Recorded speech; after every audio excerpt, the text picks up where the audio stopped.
Nakagraduate ka, hindi mo na pinapansin yung parents mo. Busy ka? Inuuna mo pa yung Facebook, di ka man lang madaan sa bahay.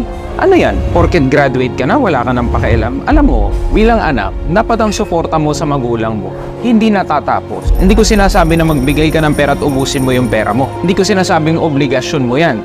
Pero, emotional support, physical presence, celebration of important events, dapat andyan ka. Huwag mo makakalimutan na nanggaling ka dyan sa nanay at tatay mo.